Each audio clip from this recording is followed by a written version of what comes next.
Hello everyone, Farah Hanoun here, and I'm joined by Hurricane Shane Burgos, who takes on Cub Swanson next week at UFC Ottawa. Shane, how are you? I'm good. Thanks for having me. Absolutely, and we're just under a week actually away from your fight, so it's pretty much fight week. How's everything been going for you? How's the weight cut? I see you retweeting those dessert pictures on Twitter. Yeah, I'm literally to watch right now. This is my TV. I'm watching guys' grocery games right now. Watching the Food Channel. This is what I do during fight week. I just love food. I'm obsessed with food, and like I tweeted the other day, I love food on a whole new level when it comes to fight week. Every time this rolls around, I'm just like obsessed with food. Weight cut's going good though. I mean, it's smooth sailing, probably smoother than the last one, so that's good.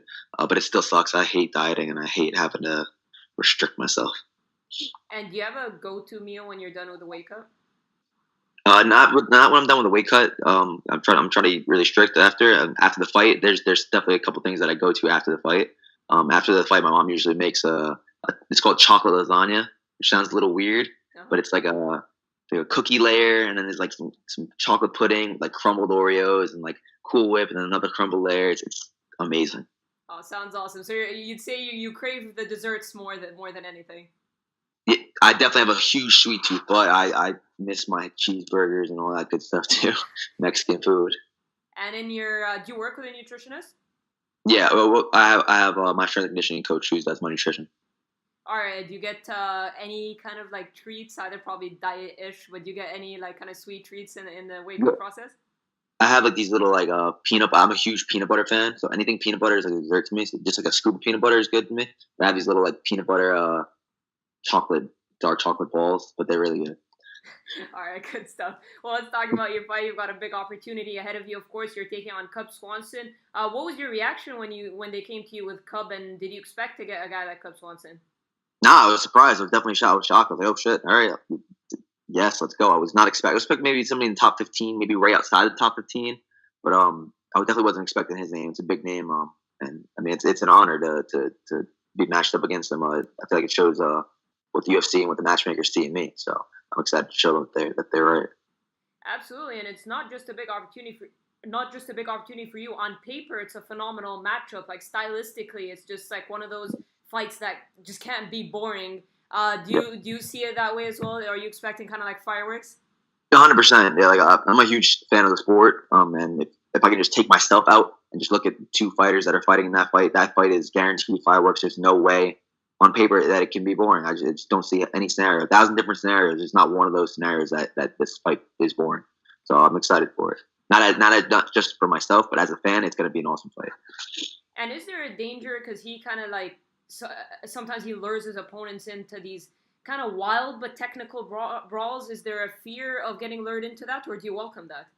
No, no fear at all. I mean, if you look at my style, I kind of welcome Yeah. that too. So I feel like that clashing of styles is going to be fun, not just for me in there, but to watch. It's going to be awesome. But I embrace that. It's fine with me. And in your last outing, if you could revisit it quickly, you had a win over Kurt Holloway. It was a 9 month layoff, I believe, for you. Was that due to injury or anything like that, or just took a while for you to get a fight? I was a little banged up, but I was expecting a fight back in July, Mhm. and then I was expecting a fight in August, and then I was expecting a fight in September with my teammate. And then September didn't happen. Then I was like, you know what? At this point, if September's not going to happen, let's just wait till the beginning of November and just do MSG. So it was a long training camp. I was basically training full time from April all the way up until November, waiting for a fight. Yeah.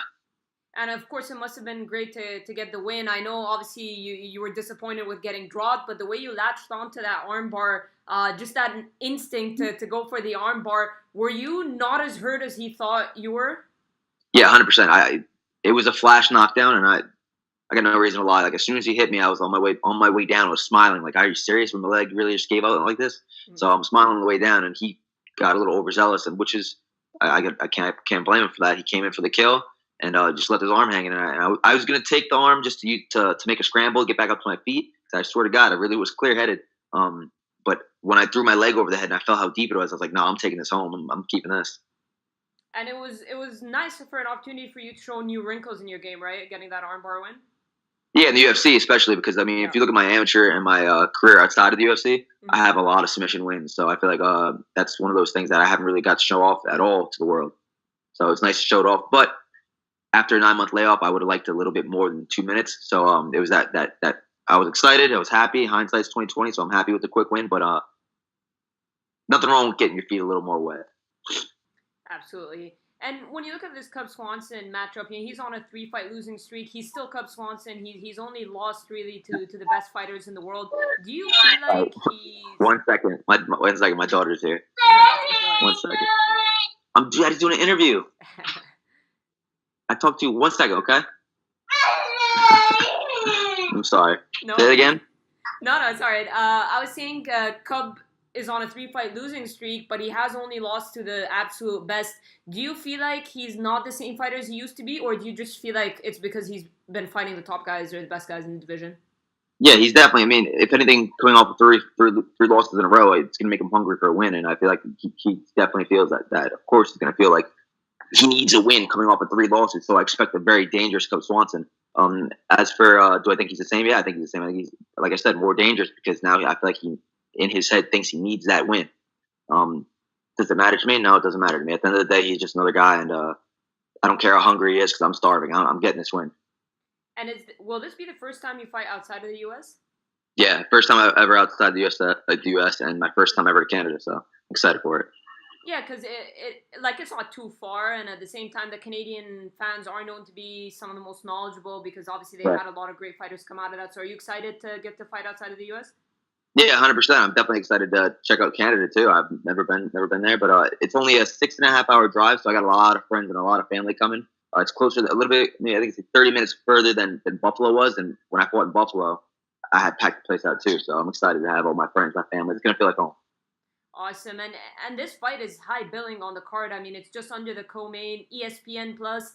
What are your thoughts on ESPN Plus? Because people have had issues with subscriptions. Have you had a lot of people come up to you and be like, "How do we get this? How do we watch your fight and all that?" A couple people asked me if I was going to be on regular ESPN or ESPN Plus, which I didn't even know. Did you say it was on ESPN Plus? Yeah. Yeah, see, the whole time I thought it was on ESPN. It's confusing. I don't know which one is which, really. I know there's ESPN, there's ESPN2, ESPN Plus. Yeah. Maybe it might be a little bit confusing for a casual fan, but like for me, for a diehard fan, like I have all my stuff set up, so I don't really even pay attention to what I'm putting on. I just find it. So, but people have been asking me, and I've just been saying ESPN. So. And where do you feel like a win over Cub would put you? Because that is one of the top names in the division, highly ranked. Where do you feel like a win over him would put you? I mean, I feel like it would only be fair to put me in the top 10. He's ranked 10. If I beat him, I feel like that should be my spot. Absolutely. And featherweight champion Max Holloway just fought Dustin Poirier for the interim lightweight title. Do you think it's a good thing? Yeah, absolutely. Do you think it was good for the division that he didn't win? I don't know. I think if he'd won, I think he might have stayed at 155. Mm-hmm. Since he lost, I think he's definitely going to come back to 145. So I don't think it had too much of an effect. Maybe more of an effect on the Volkanovski versus Aldo fight, because I think that's the number one contender fight, or a little bit more effect on Frankie, because I know title shot. But I don't think too much of an effect.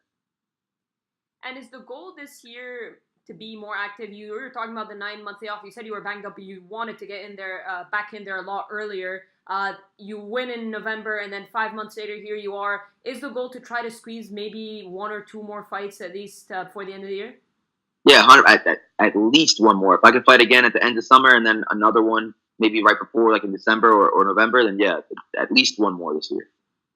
I always try to get at least at minimum 3 fights. I've had 4 fights, and that was awesome. 4 fights is a little bit much because you're getting banged up and it's exhausting, but 3 fights is perfect for me.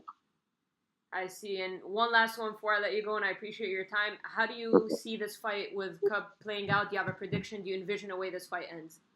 I envisioned 1,000 way the fight ends. The only thing I can say is the only thing I know for a fact I'm winning this fight. There's no doubt in my mind. It feels like my UFC debut. I took that fight on 2 weeks' notice, and I had 0 nerves. I wasn't nervous at all. I just knew that I was in that position for a reason, and I know that I've been given this opportunity for a reason, and I'm here for a reason.